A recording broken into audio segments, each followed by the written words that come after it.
విష్ణుసేనాయ నమః. శ్రీరస్తు శుభమస్తు అవిఘ్నమస్తు. ఈ రోజున వాల్మీకి రామాయణం గురించి ఇక్కడ ఉపన్యాసం ఇవ్వబోతున్నాను. నా పరిచయం,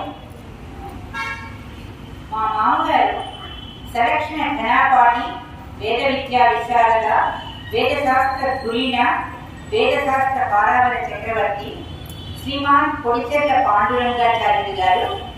వారి మూడవ కోడలిని నేను. నా నామధేయం పొడిచెర్ల శ్రీదేవి. ఈ రోజున మనకు ఎంతగానో ప్రశస్తమైనటువంటి వాల్మీకి రామాయణం గురించి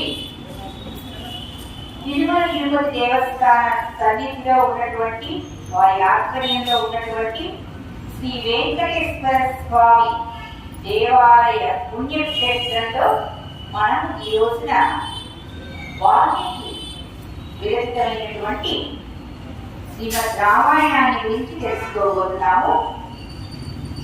మనకు శ్రీరాముడు అంటే తెలుసు. శ్రీ మహావిష్ణు అవతారాల్లో, దశావతారాల్లో ఒకటి శ్రీరామ అవతారం. అయితే ఈ వాల్మీకి రామాయణం అంటున్నాను కదా, ఈ రామాయణాన్ని రచించినటువంటి వాల్మీకి ఎవరు? వాల్మీకి సాధారణ వ్యక్తి. రత్నాకరుడు అనే నామధేయంతో దారి దోపిడీ దొంగ ఒక అరణ్యంలో, అది అతను చేస్తున్నటువంటి పని. అయితే అలా రత్నాకరుడు దారి దోపిడీ చేస్తూ ఉండగా ఆ సమయంలో నారద మహాముని వారి పరివారంతో ఆ దారి వెంట వెళ్తున్నారన్నమాట. అయితే అందరినీ దోచుకున్నట్టే ఈ దారి దోపిడీ దొంగ రత్నాకరుడు నారద మహామునిని కూడా వదలలేదు. దారి దోపిడీ చేయడానికి సన్నద్ధం అయ్యాడు. అప్పుడు నారద మహాముని ఏమని చెప్పాడంటే, ఓ పోయేవాడా, లేదా ఓ ఆటవికుడా, లేదా ఓ దొంగ అని అయితే సంబోధిస్తే ఊరుకోడు కదా. అయితే నీవు ఇంతగా దారి దోపిడీ చేసి, దొంగతనాలు చేసి నీ కుటుంబానికి నువ్వు పంచి పెడుతున్నావు కదా, అవునా అంటాడు. అవును, నేను నా భార్యకి, నా కుటుంబ సభ్యులకి నేను సంపాదించిన సంపదంతా ఇస్తాను అని అన్నాడు. వారి కోసమే నేను దారి దోపిడీ చేస్తున్నాను అని చెప్పాడు. అయితే సరే, మంచిది.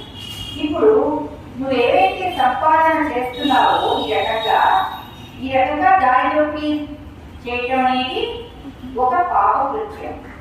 ఇది నువ్వు ఏదైతే చేస్తున్నావో దీనికి పాపకరంగా నువ్వు అనుభవించాల్సి ఉంటుంది. అయితే నువ్వు నీ సంపాదన ఎవరికైతే ఇస్తున్నావో, నీ భార్యకి, నీ కుటుంబ సభ్యులకి, వాళ్ళు నీ సంపదతో పాటు నీవు అనుభవించే నీ పాప కర్మలను కూడా వాళ్ళు అనుభవిస్తారా అడుగు అంటాడు. అప్పుడు ఆ రత్నాకరుడు ఇంటికి వెళ్తాడు. ఇంటికి వెళ్ళి భార్యను అడుగుతాడు, నా సంపదను నువ్వు అనుభవిస్తున్నావు కదా, రోజు నీకే ఇస్తున్నాను కదా, మరి నా పాపాలను కూడా నువ్వు పంచుకుంటావా, నా పాపకర్మలను కూడా నువ్వు పంచుకుంటావా అని అడుగుతాడు. మిగతా కుటుంబ సభ్యులు కూడా అదే ప్రశ్న ఇస్తాడు. వాళ్ళందరూ కూడా నీ సంపద మాకు కావాలి, కానీ నీ పాపకర్మలు నేనెందుకు పంచుకుంటా, మాకు వాటితో సంబంధం అని చెప్తారు ఖచ్చితంగా. అయితే ఆ రత్నాకరుడికి జ్ఞానోదయం అవుతుంది. వచ్చి మళ్ళీ నారద మహామునిల వారి కాళ్ళ మీద పడతాడనమాట, యోగిస్తాడు. నాకు జ్ఞానోదయం అయింది స్వామి, మీరు నా కళ్ళు తెరిపించారు, ఇప్పుడు నేను చేయవలసిన కర్తవ్యం ఏమిటో చెప్పండి అంటాడనమాట. అప్పుడు నారద మహాముని చిరునవ్వు నవ్వి శ్రీరామ నామ అతనికి ఉపదేశించి, ఈ శ్రీరామనామం జపం చేయి, నీకు విజయం కలుగుతుంది అని చెప్తాడు. ఆ రత్నాకరుడికి ఎంత గురి కలుగుతుందంటే నారద మహాముని అంటే, ఎక్కడ ఉన్నవాడు అక్కడే కూర్చుని ఇంకా మొదలెట్టాడనమాట శ్రీరామనామం. పవిత్రమైన శ్రీరామనామ జపంలో నిమగ్నుడైపోతాడు, తపస్సులాగా చేస్తాడు. చీమలన్నీ పుట్టలు పెడతాయి, పాములు కూడా పుట్టలు పెడతాయి. ఎన్ని సంవత్సరాలు గడిచిపోతాయి. ఆ శ్రీరామనామ జపంలో విమగ్నుడైపోయాడు రత్నాకరుడు. జ్ఞానోదయం అయిపోయింది ఆయనకి. శ్రీరామనామ జపం అంటే మాటగా ఎటువంటి కర్కశుడైనా, ఎటువంటి కిరాతకుడైనా సన్మార్గంలో పయనించాల్సిందే, ధర్మవర్గాన పయనించాల్సిందే. అది శ్రీరామనామ యొక్క గొప్పతనం. అలా ఆయన తపస్సు చేస్తూ ఉండగా బ్రహ్మ ప్రత్యక్షం అవుతాడు. చూస్తాడు రత్నాకరుణ్ణి. చూసి ఆహా, ఇంత పాములు పుట్టలుగా చేసినా కూడా ఆ స్థలం వదలకుండా నువ్వు రామనామ జపం విడవకుండా చేస్తున్నావు. ఇక్కడి నుంచి వాల్మీకిగా పేరొచ్చి నువ్వు కీర్తించబడతావు అని ఆశీర్వదించి అదృశ్యం అయిపోతాడు. ఇక ఆయన ఆ రామనామం జపం చేస్తూ ఉండగానే ఆయనకు స్మృతిలోకి శ్రీరాముడు కనపడతాడనమాట. ఆ తర్వాత మళ్ళీ నారద మహామునిల వారు కొన్ని రోజుల తర్వాత మళ్ళీ అక్కడికి వస్తారు. వచ్చి రత్నాకరుని మెచ్చుకుని నీవు ఎంతో సులభంగా, ఎంతో ఏకాగ్రతతో శ్రీరామనామాన్ని తదేకంగా స్మరిస్తున్నావు. నీకు తప్పక దైవానుగ్రహం కలుగుతుంది. నీకు నేను నీ సమకాలికుడైనటువంటి శ్రీరాముని గురించి చెప్తాను. ఆ కథ విను. అది నువ్వు కావ్యంగా రాయి. ఎందుకంటే నువ్వు మామూలు మానవుడి కావు, కారణ జన్ముడివి. నీవు రామాయణం రచించగల సమర్థుడివి, కారణ జన్ముడివి. అందుకే చెప్తున్నాను అని చెప్పి శ్రీరామకథను తెలుపుతాడనమాట. అతను పరమానందమైపోయి చాలా ఎంతో సంతోషిస్తాడు. తాను శ్రీరామనామం జపించడం వలన శ్రీమద్ రామాయణం రచించేటువంటి సువర్ణావకాశం, విద్య అవకాశం వచ్చింది అని ఎంతగానో సంబరపడతాడు. అయితే ఏదైనా రచించాలన్నా, ఏదైనా కావ్యం రచించాలన్నా, చిన్న వ్యాసం రచించాలన్నా చెప్తున్నాను అంటే నేను రచయితగా ఈ మాట చెప్తున్నాను. మనకి ఎంతో మేఘో మదనం జరుగుతుంది. మన మనస్సులో ఎంతో వేదన బయలుదేరుతుంది. ఒక మహాకవి అన్నారు, మధురమైన వేదనలోనే పాటకు పల్లవి కూడుతుంది అని. అలాగా ఏ కావ్యాన్ని అయినా రచించాలి అంటే ముందుగా మనం ఆ కావ్యానికి సంబంధించినటువంటి విషయాన్నంతా కూడా అనుభవించాలి, ఆర్ద్రతతో అనుభవించాలి, పూర్తిగా ఆస్వాదించాలి. మనలో ఆ పరమాత్మని ఆవాహనం చేసుకోవాలి. అప్పుడే మనలోని కవిత్వం అనేది బయటకు వస్తుందన్నమాట. ఆ రకంగా మదన పడిపోతున్నాడు రత్నాకరుడు. ఇప్పుడు నామం మారిపోయింది కదా, వాల్మీకి అన్నమాట. ఎంత మదన పడిపోతున్నాడంటే చెప్పలేనంత రాయాలి. ఎలా రాయాలి, ఎట్లా మొదలు పెట్టాలి, పాత్రలు ఏమిటి, ఇదంతా కూడా ఒక్కసారిగా. దీని ఇంగ్లీష్లో స్ట్రీమ్ ఆఫ్ కాన్షియస్నెస్ అంటారు. అయితే ఇక్కడ ఏమవుతుందంటే మనం ఒకటి ఏదైనా రాయాలి అంటే ముందుగా ఆలోచనలు వచ్చేస్తాయి, గుమికూడతాయి అన్నమాట మన మనసులో. దేని తర్వాత ఏం రాయాలి అనేది మనకి అర్థం కాదు. అటువంటి వేదన అన్నమాట. అటువంటి వేదన అనుభవిస్తూ ఒక నదీ తీరానికి చేరుకుంటాడు తన శిష్యుడితో పాటు, భారద్వాజుడితో పాటు. భారద్వాజుడు కూడా అక్కడే ఉంటాడు. భారద్వాజుడు వాల్మీకి శిష్యుడు అన్నమాట. అయితే ఎంతగా కలత చెందుతాడో ఆ ధ్యానంలో కూర్చుంటాడు. ఇక ఆ తర్వాత ఆయనకి జ్ఞానోదయం చక్కగా కలిగి మనస్సు స్థిమితపడి ఆ శ్రీరామచంద్రుడి అనుగ్రహం కలిగి ఇక రామాయణం రాయటాన్ని ఆరంభిస్తాడు. రామ ప్లస్ ఆయన, రామాయణం. ఆయనం అంటే ప్రయాణం అని అర్థం. అంటే శ్రీరాముడి జీవిత ప్రయాణమే శ్రీమద్ రామాయణం. ఆ శ్రీమద్ రామాయణాన్ని మనము ఎంతగా చదివితే అంతటి రసానుభూతి కలుగుతుంది. ఇప్పుడు రాస్తున్నటువంటి రత్నాకరుడు అదే అనుభూతితో, దివ్యానుభూతితో శ్రీరామ చరిత్రాన్ని రాయడానికి ఉద్యుక్తుడై చక్కగా రచిస్తున్నాడు. అయితే వాల్మీకి రచించినటువంటి ఈ రామాయణాన్ని ఆది కావ్యము అంటారు. అంటే మొదటగా తొలిగా వాల్మీకి ఈ రామాయణాన్ని రచించడం అనేది జరిగింది. ఒక ఇతిహాసం. ఇది ఒక ఆది కావ్యం అనగా మొదటగా రచించబడినటువంటి కావ్యం అన్నమాట. అందుకని ఆది కావ్యం అంటారు. మన రాయపురం సుబ్బారావు గారు చెప్తారు, చక్కటి గేయం అది. శ్రీలు పొంగిన జీవగడ్డయి పాలు పాలిన భాగ్యసీమయి రాయనది భరతఖండము భక్తి పాడల తమ్ముడ వేద శాఖలు విరసనిచ్చట ఆది కావ్యం వరనిచ్చట బాధరాయణ పరమనుషులకు పాదు సుమ్మిది చెల్లెలా అని చెప్తారు. శ్రీలు పొంగిన జీవగడ్డయి అంటే సంపదలు పొంగిన జీవగడ్డ మన భరతఖండం. పాలు పాలిన భాగ్యసీమ అంటే పసిడి పంటలకు ఏమాత్రం లోటు లేనటువంటి భాగ్యసీమ మన భరతఖండం. భక్తి పాడటం వేద శాఖను వెలసనిచ్చట 4 వేదాలు పుట్టాయి ఈ పవిత్ర కర్మభూమిలో.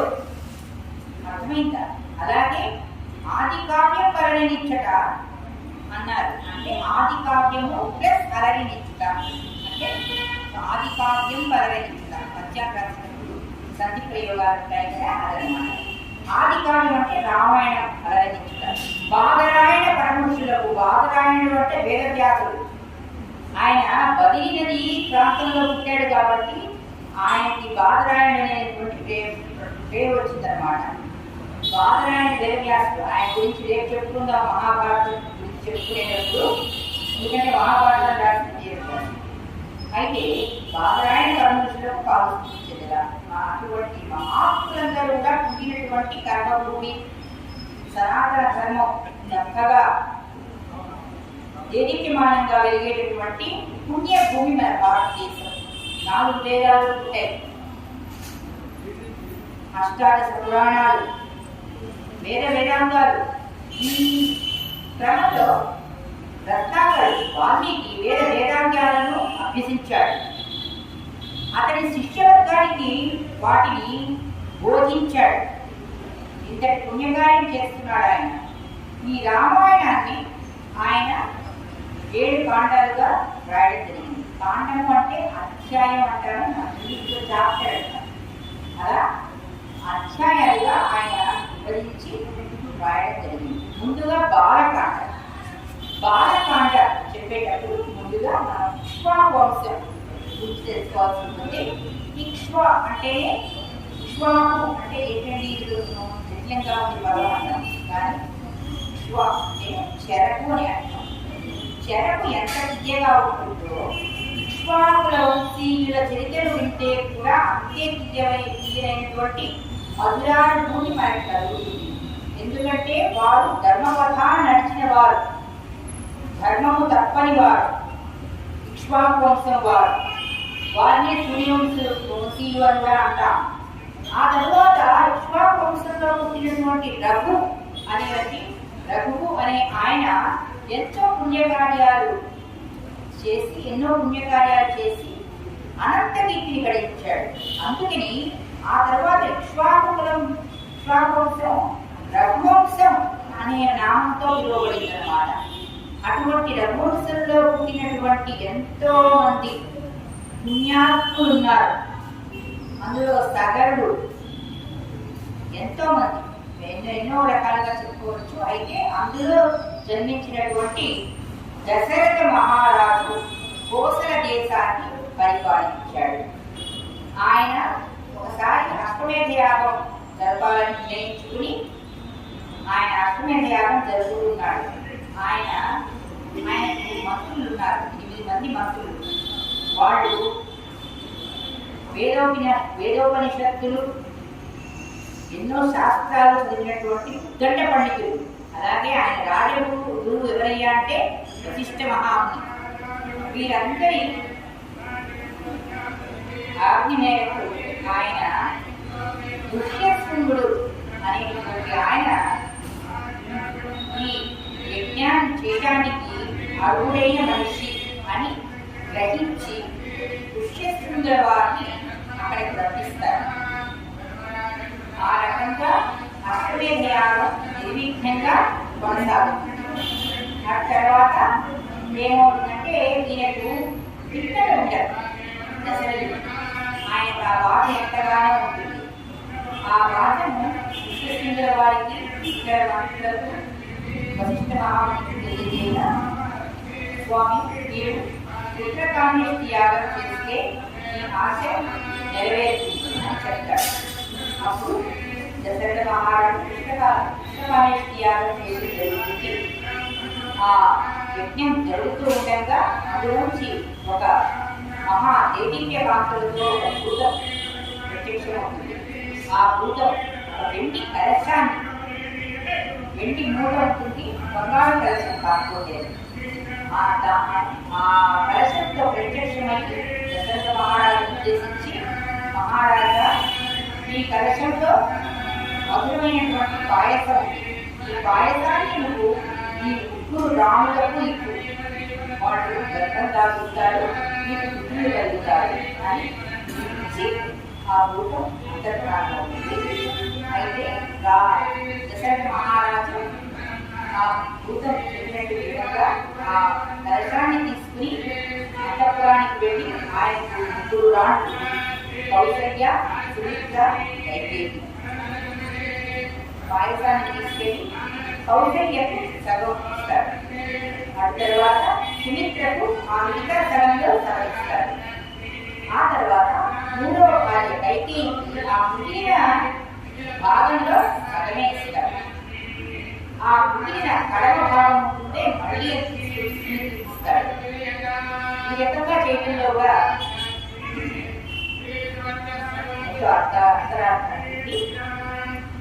ముగ్గురు భార్యలు కూడా ఆ పుత్రకామేష్టి యాగం జరిగిన తర్వాత ఒక 12 నెలలకు దాదాపుగా వారు గర్భవతులు అవుతారు. ఆ తర్వాత చైత్ర మాసం చైత్ర శుద్ధ నవమి రోజు పునర్వసు నక్షత్రయుక్త శుభలగ్నమందు శ్రీరాముడు దశరథుడికి జ్యేష్ఠపుత్రుడిగా కౌసల్య గర్భం నుండి పుడతాడు.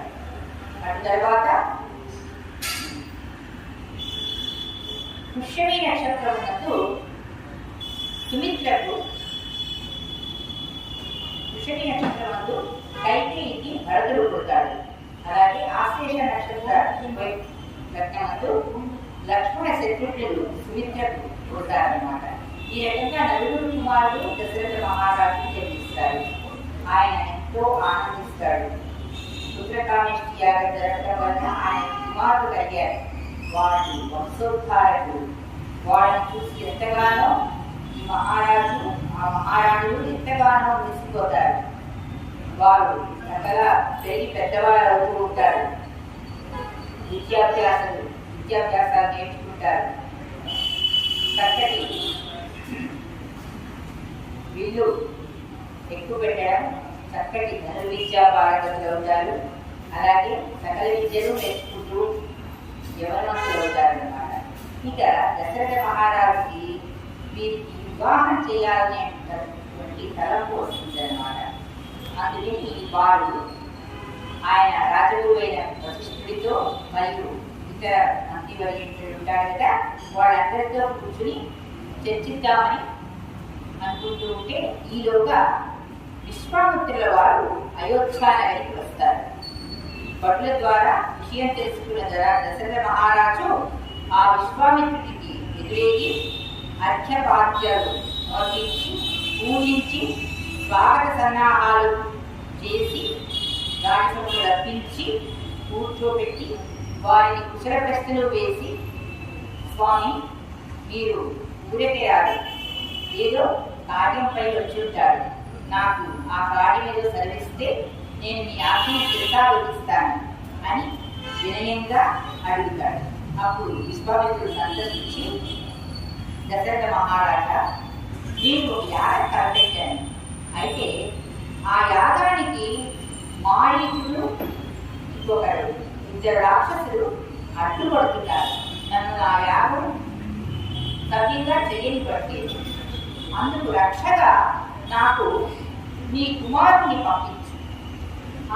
నీ కుమారుడు ఆ యాగం నిర్విఘ్నంగా కొనసాగటానికి నాకు రక్షగా ఉంటాడన్న నమ్మకం ఉంది అని అడుగుతాడు.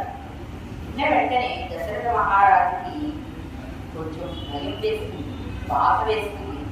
నీ కుమారుడు అంటే శ్రీరాముడే కదా, అమ్మో శ్రీరాముడిని పంపించడమే, అది రాక్షసుల్ని సంహరించడానికి. ఎంత చిన్నవాడు, 16 ఏళ్ళైనా లేవు, శ్రీరాముని పంపించడమా అని బాధకు లోనవుతాడు. అదే సంశయం విశ్వామిత్రుడికి సవినయంగా తెలియజేస్తాడు. స్వామి, నేను దశరథ మహారాజును నా సైన్యంలో వచ్చి నీ యాగానికి ఏ అడ్డంకు లేకుండా నేను చూస్తాను. ఎవరెవరైనా నేను ఎదుర్కొంటాను. ఎవరు ఎదుర్కొచ్చినా సరే, రాక్షసులేంటి ఎవరు వచ్చినా సరే, నేను మీ యాగం కాపాడతాను. మీ యాగం సరిగ్గా నిర్విఘ్నంగా జరిగే బాధ్యత నేను వహిస్తాను. అంతేకాని పసికందు నా రాముడు 16 ఏళ్ళైనా నిండలేదు, ఆయన్ని పంపించలేను, నా కుమారుని మాత్రం పంపించలేను అని చాలా దయతో వేడుకుంటాడు. అయితే అప్పటికే విశ్వామిత్రుడి కోపం వచ్చేస్తుంది. అంటే ఆయన తెలియదురా అని అర్థం అన్నమాట.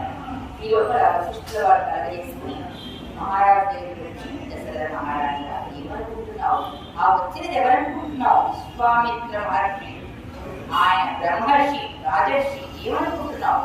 ఆయన శక్తియుక్తులు నీకు తెలియవు. ఆయన వెంట శ్రీరాముడు పంపించడానికి సందేహిస్తావేమిటి? ఆయన రక్ష శ్రీరాముడికి ఎల్లవేళలా ఉంటుంది. ఆయన రక్షించుకోలేక కాదు, జగత్ కళ్యాణం కోసం, నీ కుమారుల కీర్తి ప్రతిష్టలు పెంపొందించడం కోసం ఇక్కడికి వచ్చాడే తప్ప మరో లక్ష్యంతో కాదు. నా మాట విని ఏమీ సంకోచించకుండా రాము పంపించు అని చెప్తాడు. అప్పుడు దశరథ మహారాజు చేసేది లేక శ్రీరాముడితో పాటు లక్ష్మణుడు కూడా ఇచ్చి విశ్వామిత్రుడికి కైమోట్లు రక్షించి, స్వామి, నా ఈ కుమారులను ఇంట్లో పంపిస్తున్నాను. మీరు ఏ ఆజ్ఞ ఇచ్చినా కూడా నా కుమారులు శిరసా వహిస్తారు అని చెప్పి కుమారుడు వైపుకి గురువరులకు నమస్కరించండి, వారి వెంట వెళ్ళండి. వారు యాగం చేయబోతున్నారు, అది నిర్విఘ్నంగా కొనసాగేందుకు మీరు రక్షణగా ఉంటారు అని చెప్పి కుమారులను విశ్వామిత్రుడి వెంట పంపిస్తారు. ఆ రకంగా విశ్వామిత్రుడు ప్రయాణం కొనసాగిస్తాడు. ఎన్నో అడవులు, అరణ్యాల గుండా వెళ్లాల్సి ఉంటుంది, పయనించాల్సి ఉంటుంది. దారిలో అహల్య, ఆ కథ ఆవిడకి మోక్షం కలుగుతుంది. అలాగే ఇంకా దూరం వెళ్తాడు. తాటకి అనే రాక్షసి, ఆమె సుకేత్ అనే యక్షరాజు యొక్క కుమార్తె. అయితే ఆ తాటకిని ఒక యక్షరాజుకే ఇచ్చి, కనుడు అనే అతనికి ఇచ్చి, సుందుడు అనే అతనికి ఇచ్చి పెళ్లి చేస్తాడు. వారికి కుమారుడు కూడా జన్మిస్తాడు. అయితే ఆ తర్వాత ఏమవుతుందంటే, ఒక శాపం వలన ఆ ప్రాంతం అంతా కూడా ఎంతో సుందరమైనటువంటి ప్రాంతం, తాటక నివసించే ప్రాంతం అంతా కూడా ఏమవుతుందంటే, ఒక ముని ఆగ్రహం వలన ఆ సుందుని, అంటే ముని తపస్సు చేసుకుంటూ ఉంటే ఆ సుందుడు అనే అతను భంగం కలిగిస్తాడు. అప్పుడు ఆ ముని శపించి ఈ సుందర వనమంతా కూడా ఆయన సుందరుని దర్శిస్తాడు. శాపం ఇచ్చి ఆ సుందర అయినటువంటి వనం అంతా కూడా నిర్జీవం అయిపోతుంది అన్నమాట. ఎవరు కూడా మనుషులు సంచరించలేనట్టుగా అయిపోయింది. ఎందుకంటే తాటక ఆ ముని ఏమి చేయలేక మహాముని ఏం చేస్తుందంటే అక్కడంతా కూడా భయంకరమైన వాతావరణాన్ని సృష్టిస్తుంది అన్నమాట. ఎవరికి రాకపోకుండా ఎవరైనా వస్తే చంపి తినేసేయడం ఇలా చేస్తూ ఉంటుంది అన్నమాట. ఆ వృత్తాంతం అంతా కూడా విశ్వామిత్రుడు రాముడికి చెప్తాడు. చెప్పి ఆ తాటని దురమని రాముడికి ఆజ్ఞాపిస్తాడు. రాముడు లక్ష్మణుడు సన్నద్ధులని భీకరంగా ఆ అరణ్యంలోకి వెళ్ళి చుట్టూ చూస్తారు. దట్టమైన వృక్షాలు, నరవాసన పసిగట్టి ఆ యక్షకన్య రాక్షసిగా కూడా మారిపోతుంది అన్నమాట. అంటే భర్త పోయాడన్న వేదనలు భీకరంగా అరుస్తూ రామలక్ష్మణుడు ప్రత్యక్షమవుతుంది. అది ఎంతో క్రూరంగా చూస్తుంది, కోపంతో చూస్తుంది. నా వనానికి మీరు వస్తారా, ఎవరు మీరు అన్నట్టుగా అక్కడ ఉన్న వృక్షాలతో బండలను విసురుతుంది అన్నమాట. వాటన్నిటినీ కూడా రాముడు సమర్థవంతంగా తన శర పరంపరతో నిర్జీవం చేస్తాడు, నివారిస్తాడు, ఎదుర్కొంటాడు రామలక్ష్మణుడు ఇద్దరు కూడా. ఆ తర్వాత తన రామబాణంతో ఆ తాటకిని తిరుగుతాడు, సంహరిస్తాడు శ్రీరాముడు. ఆ తర్వాత విశ్వామిత్రుడు తన ప్రయాణాన్ని కొనసాగిస్తూ ఒక శుభ సమయాన శ్రీరాముడికి అస్త్రాలు అన్నీ కూడా తన దగ్గర ఉన్నటువంటి దివ్యాస్త్రాలన్నింటినీ కూడా ఆయనకు వరంగా ఇచ్చాడన్నమాట. శ్రీరాముడు అస్త్రాలు, వాటి మంత్రోక్తులు, వాటికి సంబంధించిన మంత్రాలు, వాటి ఉపసంహరించుకునే మంత్రాలు కూడా చెప్తారన్నమాట. ఈ రకంగా తన శక్తినంతా కూడా విశ్వామిత్రుడు శ్రీరాముడికి భారతవేయడం జరిగింది. ఇదంతా కూడా లోక కళ్యాణం కోసం జరుగుతున్నది. ఇవన్నీ కూడా ఏ సంఘటన జరిగినా కూడా శ్రీమద్ రామాయణంలో ఆశాంతము కూడా ప్రతిదీ కూడా లోక కళ్యాణానికి ఆ శ్రీ మహావిష్ణువు రూపంలో అవతరించినటువంటి శ్రీరాముడు ఎన్నో సత్కార్యాలు చేయాలి, ఎంతమందో రాక్షసుల్ని సంహరించాలి, అలాగే శిష్టులని కాపాడాలి, దుష్టులని సంహరించాలి. ఈ పరమోద్దేశంతో ఈ రామాయణం కొనసాగుతుంది. ఇక ఇక్కడతో ఇది ఆపి అటు మనం వీళ్ళు ఇంకా వెళ్తూ ఉంటే ఏమవుతుందంటే అక్కడ విద్యానగరానికి చేరుకోబోతారన్నమాట. ఆ విద్యానగరం గురించి మనం కొంచెం తెలుసుకోవాలి. విద్యానగరానికి రాజు జనక మహారాజు. జనక మహారాజు ఒకరోజు యజ్ఞం చేస్తూ ఉండగా ఆయన దున్నుతూ ఉండే నేలలో ఒక పెట్టె సాక్షాత్కరిస్తుంది. ఆ పెట్టెను చూస్తే అందులో చిన్న ఆడపిల్ల కనిపిస్తుంది. బిడ్డలు లేని జనక మహారాజు ఆ భూమిలో నుంచి వచ్చేటువంటి ఆ మంజూషలో నుంచి ఆ చిన్నారి పాపను తీసి ఆయన భార్య చూపించి వాడు పెంచుకోవాలని నిర్ణయించుకుని ఆయన సీత అని నామకరణం చేసి అదారుగా పెంచుకుంటూ ఉంటారు. అయితే ఇటువంటి చక్కటి అంటే ఎంతో దళిత లావణ్యంగా ఉండేటటువంటి సీతామ్మవారు సాక్షాత్తు వైకుంఠంలో ఉండేటటువంటి లక్ష్మీదేవి అంశంలో పుట్టినటువంటి అమ్మవారు సీతామ్మవారు. ఆవిడ జనక మహారాజు ఇంట విరానగరంలో పెరుగుతూ ఉంటుందన్నమాట. అయితే ఈ జనక మహారాజుకి వంశపార్యపరంగా హరుని శివుని ధనస్సు ఆయన ఇంట్లో దొరికి ఉంటుందన్నమాట. అది ఎంతో చాలా శక్తివంతమైనది. ఎంతో మంది కలిస్తే కానీ దాన్ని మొయ్యలేదు. అది ఉన్నటువంటి ఒక పెట్టెను దానికి చక్రాలు ఉంటాయి, దాన్ని లాగడం కూడా చాలా కష్టం అన్నమాట. ఎంతో మంది సైనికులు కూడుకుంటే కానీ సాధ్యం కాదనమాట. అటువంటి విలువైనటువంటి శివధనస్సు కలిగి ఉన్నవాడు ఈ జనక మహారాజు అన్నమాట. అయితే విశ్వామిత్ర మహాముని ముందుగా తన యాగశాల దగ్గరకు శ్రీరామ లక్ష్మణుని తీసుకెళ్తాడు. అక్కడ వాళ్ళందరూ కూడా యాగం చేస్తూ ఉంటే శ్రీరామ లక్ష్మణులు ఆ పైన మారీచుడు ఇంకొక దూషణుడు అనే ఒక రాక్షసుడు అనమాట. వీరిద్దరూ కూడా యాగానికి యాగం జరగకూడదని చెప్పేసి అక్కడ మాంసం ముద్దలు, రక్తము, అంటే ఏవైతే ముట్టుకోకూడదు యాగం చేసుకుని ఎంతో మడిగా శుచిగా చేస్తారు, ఏవైతే అపరిశుద్ధమైనవో వాటిని వాళ్ళు అక్కడ వేయడానికి ప్రయత్నిస్తూ ఉంటారు. శ్రీరామ లక్ష్మణుడు అది గ్రహించి వారి ధనుర్బాణాలతో ఒక ఆశ్చర్యం నిర్మిస్తారు. ఆ ఆశ్చర్యం ఎంత శక్తివంతమైనదంటే నీరు కానీ ఏ పదార్థం కానీ గాల్లోంచి కింద పడలేవు అనమాట. అటువంటి ఆశ్చర్యం నిర్మించి ఒక రక్షణ చక్రం అన్నమాట నిర్మించి ఆ పైన ఉన్నటువంటి అసురులని వారి ధనుర్విద్య ప్రావీణ్యంతో సంహరించి పాలిస్తారు. ఆ రకంగా విశ్వామిత్రుడు తలపెట్టినటువంటి యాగము ఏ విఘ్నము లేకుండా చక్కగా విజయవంతంగా కొనసాగుతుందన్నమాట. విశ్వామిత్రుడు ఆయన పరివారం అంతా కూడా ఎంతో సంతోషిస్తారు. ఆ తర్వాత వారు ఈ మిథిలా నగరానికి వెళ్ళడం జరుగుతుంది. అక్కడ జనక మహారాజు వారు ఏదో యజ్ఞం చేస్తూ ఉంటారన్నమాట. ఆ యజ్ఞం చేస్తూ కూడా వారు ఈ విశ్వామిత్రుడి రాక గ్రహించి ఆయన్ని ఎదుర్కొని ఆయన్ని పూజించి విశ్వామిత్రుడిని శ్రీరామ లక్ష్మణుని కూడా అక్కడికి ఆహ్వానిస్తారన్నమాట. ఆహ్వానించి వీధిలో బస చేయమని కోరుకుంటారు. ఎంతో శక్తివంతమైన విధుని ఎక్కుపెట్టిన వారికి తన కుమార్తెను పెళ్లి చేస్తానని జనక మహారాజు నగరమంతా చాటింపు వేస్తాడు. అది విశ్వామిత్రుడు వింటాడు.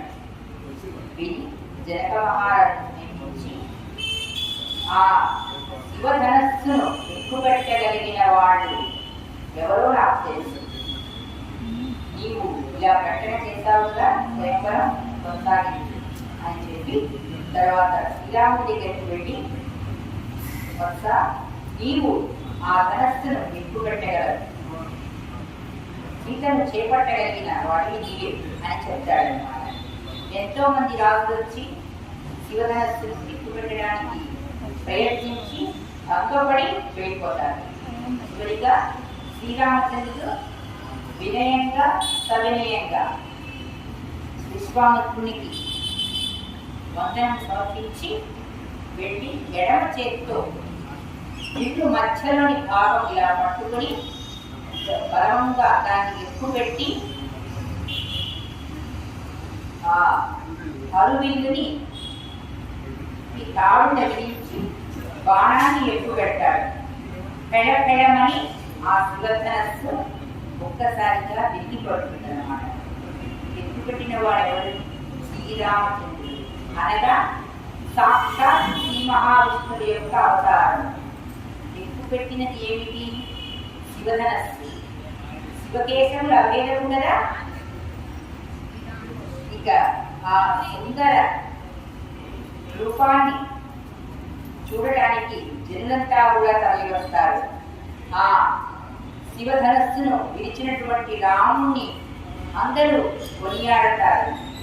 ఇక జనక మహారాజు ఎంతో సంతోషించి సమర్థుడైన రాజు శ్రీరామచంద్రుడు తన కుమార్తెను చేపట్టగల సమర్థుడు అని గ్రహించి, ఎందుకంటే ఆ శివధనస్సును ఎక్కుపెట్టి దాన్ని సమర్థవంతంగా విరిచాడు కాబట్టి ఈ శ్రీరామచంద్రుడే నాకు తగిన అల్లుడు అని నిశ్చయించుకుని ఈ శుభవార్తను అయోధ్యలో ఉన్నటువంటి దశరథ మహారాజు పరివారానికి తెలియజేస్తాడు. తెలియజేసి వివాహానికి తరలి రమ్మని ఆయన దూతలను పంపిస్తాడన్నమాట. చక్కటి శుభముహూర్తం నిర్ణయిస్తారు. ఆ ముహూర్తానికి ఆయన ఎంతో సంతోషంతో జనక మహారాజు అయోధ్య నగర సామ్రాజ్ఞి అయినటువంటి దశరథ మహారాజుని వారి ముగ్గురు రాణులను సపరివారంగా విచ్చేయమని ఆహ్వానించి ఇక్కడ చక్కటి పెళ్లి సన్నాహాలు చేసి సీతమ్మ వారిని పెళ్లి కూతుర్ని చేసి ఎంతో సంబరంగా ఆ ప్రదేశం అంతా కూడా మిథిలా నగరం అంతా కళకళలాడిపోతూ ఉంటుంది. జరిగేది ఎవరి పెళ్లి? సీతారామ కళ్యాణం. సాక్షాత్తు శ్రీ లక్ష్మీనారాయణ కళ్యాణం అన్నమాట. వైకుంఠంలో జరిగే కళ్యాణం ఇలలో ద్వాపర యుగంలో మిథిలా నగరంలో జరగబోతుందన్నమాట. అందుకు దేవతలంతా కూడా చేస్తారు. మిథిలాపురి నగరవాసులు, అయోధ్యాపురి నగరవాసులు ఒకరేమిటి, మునులు, ఋషులు, యక్ష కిన్నెర గంధర్వులు అందరూ ఇచ్చేస్తారు. పరమ శోభాయమానంగా సీతారాముల కళ్యాణం, అలాగే ఊర్మిళ లక్ష్మణుల కళ్యాణము, ఇక భరతశత్రుఘ్నుల కళ్యాణం కూడా అదే ముహూర్తానికి జరుగుతుంది. అందరూ ఎంతో ఆనందించి వారి వారి గృహాలకు తరలి వెళ్ళిపోతారు. అయితే వివాహం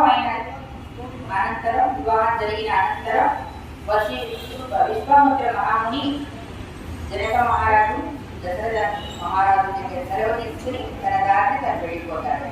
ఇక దశరథ మహారాజు తన పరివారాన్ని అంతా తీసుకుని కొత్త పెళ్లి కొడుకులను కోడళ్లను తీసుకుని అయోధ్య నగరానికి బయలుదేరుతాడు. అప్పుడు దారిలో వారికి ఎవరెదురవుతారంటే పరశురాముడు ఎదురవుతాడు. ఆ పరశురాముడికి తెలుస్తుంది శివధనుస్సుని ఎవడో పిలిచాడు, వాడెవడు, అంత శక్తిమంతుడు ఉన్నాడా, ఎవడు వాడు అని చెప్పి ఒక గంట గొడ్డలి తీసుకుని శరవేగంతో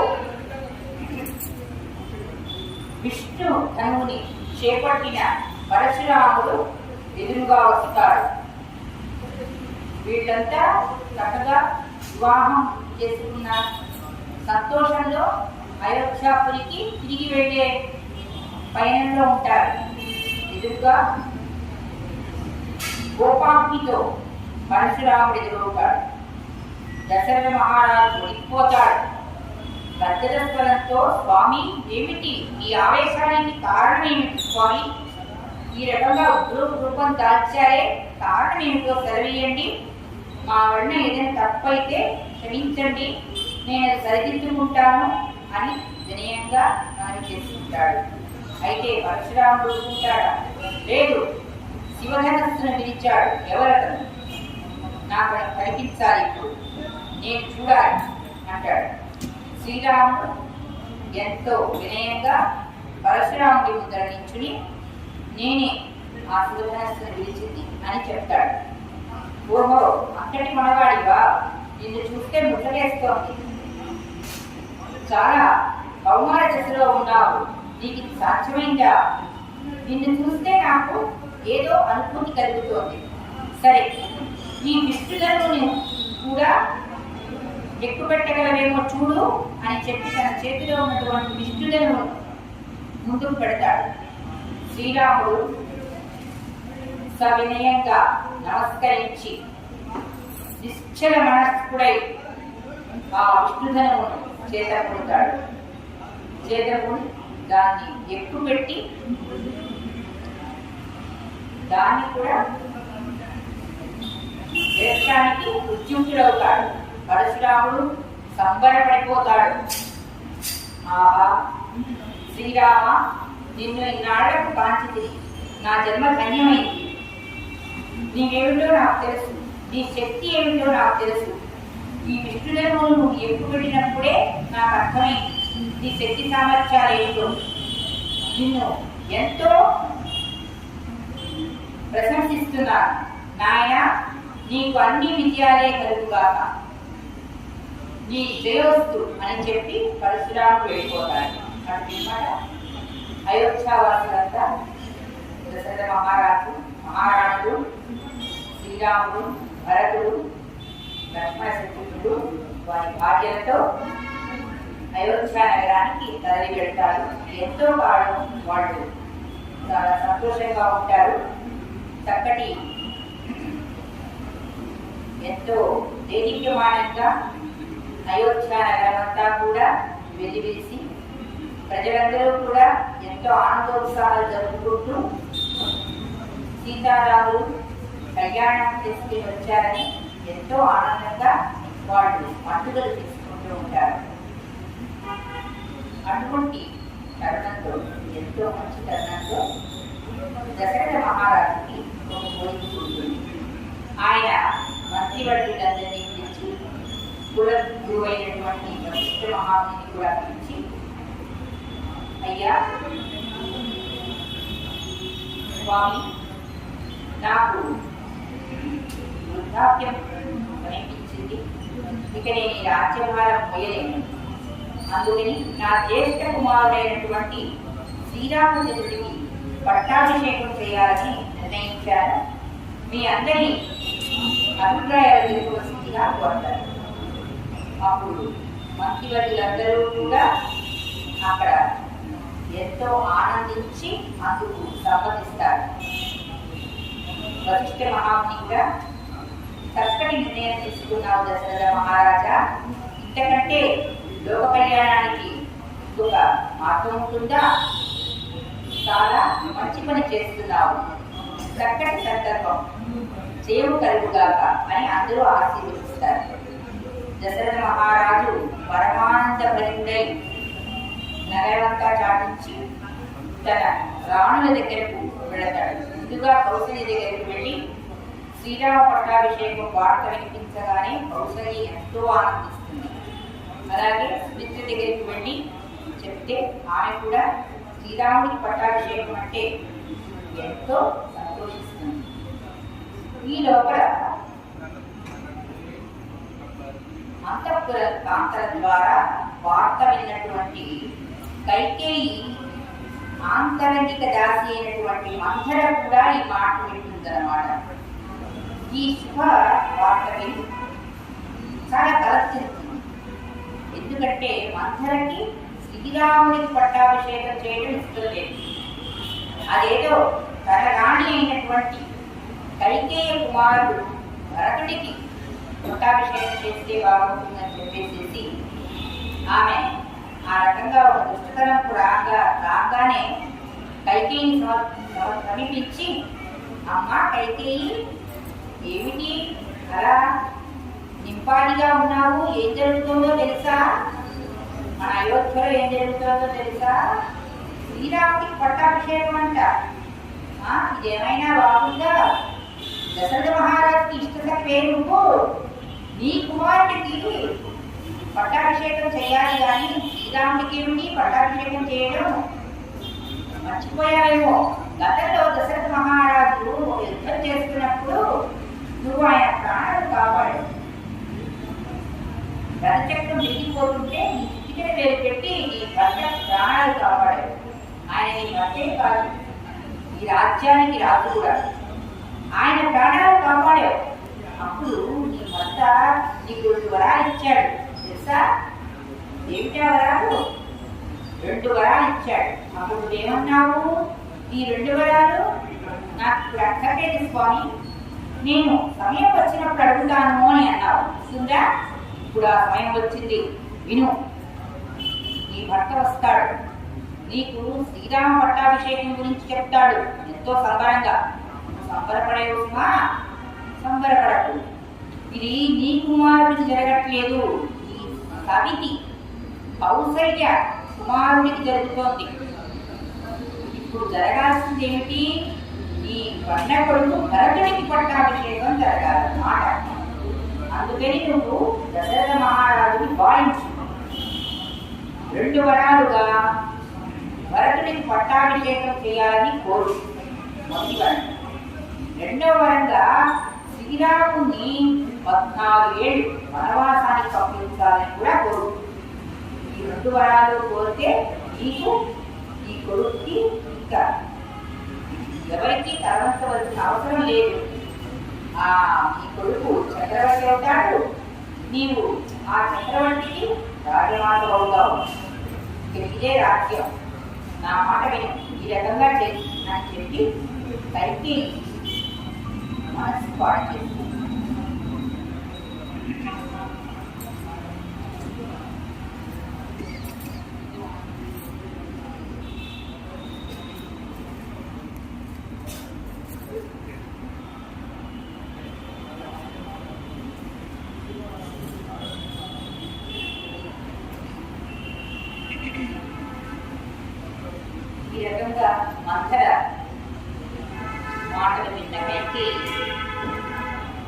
ఒక క్షణం భీతిల్లుతుంది. అమ్మో ఈ విషయం ఎంతో భయంకరంగా ఉంది. ఇలా దశరథ మహారాజు నగరమంతా చాటి మూడేశాడని అన్నారే, శ్రీరాముడికి పట్టాభిషేకం చేస్తారని విన్నాను కదా. ఇప్పుడు నేను అందుకు నిన్నగా నా కుమారుడు భరతుడికి పట్టాభిషేకం చేయమంటే లోకం ఏమంటుంది, నా పట్ట దశరథ మహారాజు ఏమంటాడో ఏంటో అని ఒక పక్కన భయం తెలుస్తోంది. అయినా కూడా అవును, నేనెందుకు దాసులాగా పడుతాను, అవును నా కొడుకు ఎందుకు పట్టాభిషేకం చేసుకోకూడదు, నా కొడుకు పట్టాభిషేకం చేస్తే రాజు అవుతాడు కదా, అవును అని ఆశ కలిగింది. ఆశ ఎంతో ప్రమాదకరమైంది.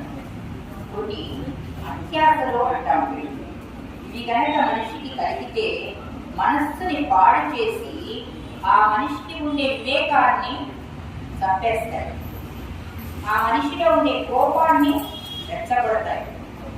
ఇక ఎటువంటి దుర్మార్గపు ఆలోచన రావాలో అవన్నీ కూడా వస్తాయి. అత్యాశ ప్రమాదకరమైనది. ఆశపడవచ్చు, అత్యాశ పడుతుంది. అయితే అటువంటి అత్యాశ కలిగింది మరి పైకి మంత్ర ద్వారా. సరే, ఆ విషయం పూర్వం జరిగిన వృత్తాంతము ఆమెకు గుర్తుంది. 2 వరాలు దశరథ మహారాజు ఇవ్వడం, తాను అప్పుడు ఆ సమయంలో కోరకుండా సమయం వచ్చేప్పుడు కోరతానని చెప్పడం, ఇదంతా కూడా జరిగింది కరెక్టే. ఆ తర్వాత దశరథ మహారాజు ఎంతో సంబరంతో కైకేయి మందిరానికి వచ్చాడు. వచ్చి ఆహా నా ఇష్టసఖి, నువ్వు ఒక వార్త వింటే ఎంత మురిసిపోతావో తెలుసా, నీ కుమారుడి కంటే ఎంతో ప్రేమగా శ్రీరాముడిని పెంచావు, ఆ శ్రీరాముడికి పట్టాభిషేకం చేయాలని నేను నిర్ణయం తీసుకున్నాను, నగరం అంతా చాటుకు వేశాను తెలుసా రాణి అని ఎంతో మృగంగా చెప్పాడు.